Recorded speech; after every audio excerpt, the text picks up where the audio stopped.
चतुर्धाम मध्यरु चारि धाम पुरी हूँ जगन्नाथ धाम। तेणुक जगन्नाथ धाम आज आम पहुँची जाइए।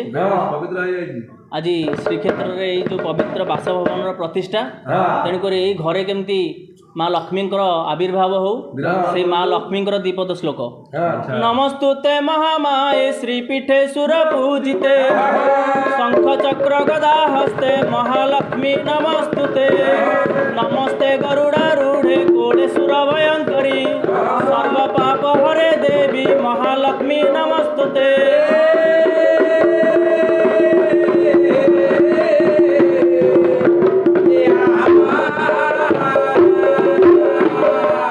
श्वेतांबर धरे देवी नाना अलंकार भूषिते जगस्थिते महामाई महालक्ष्मी नमस्तुते।